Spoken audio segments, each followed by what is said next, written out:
தமிழகத்திற்கு நடிக்க வந்து தமிழக மக்களிடம் பிச்சை எடுத்து வாழ்ந்த குஷ்பு அவர்கள் வந்து தமிழக மக்கள் முதல்வர் அவர்கள் வந்து அறிவித்த மகளிர் உரிமை தொகையை கொச்சைப்படுத்துகின்ற வகையில் பேசுவதற்கு எந்த வகையிலும் அர்ஹதை கிடையாது. அவங்க வந்து மணிப்பூர்ல நடந்த மகளிருக்கு நடந்த வன்கொடுமை பற்றி பேசினாங்களா? இல்லை இப்போ 10 நாளைக்கு முன்னாடி பாண்டிச்சேரியில் நடந்த ஒரு குழந்தைய வந்து அவ்வளோ சித்திரவதை பண்ணிட்டு இருந்தாங்க. அந்த நிகழ்ச்சி பற்றி அந்த அம்மா இது வரைக்கும் ஏதாவது பேசியிருக்காங்களா?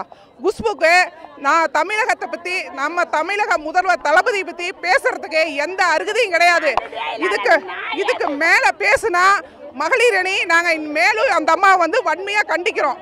மேலும் பல போராட்டங்கள் அந்த அம்மா கைது பண்ணுற வரைக்கும் நாங்கள் விட மாட்டோம்.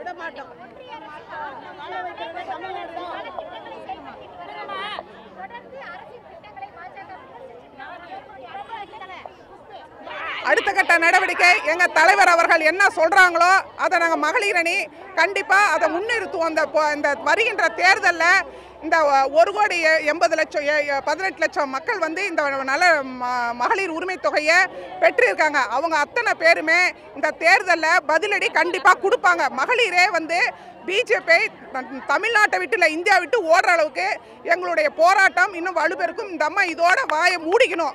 இல்லாட்டி இந்த திட்டத்தை அறிவிச்ச எங்கள் தலைவர்கிட்ட இந்த அம்மா வந்து பகிரங்கமாக மன்னிப்பு கேட்கணும். இல்லாட்டி எங்கள் மகளிர் அணி மீண்டும் மீண்டும் போராட்டம் செய்வோங்கிறத இந்த நேரத்தில் தெரிவித்துக் கொள்கிறேன். அந்த அம்மா வந்து ஒரு கட்சியில் இல்லை, பல கட்சிக்கு போயிட்டு வந்துருச்சு.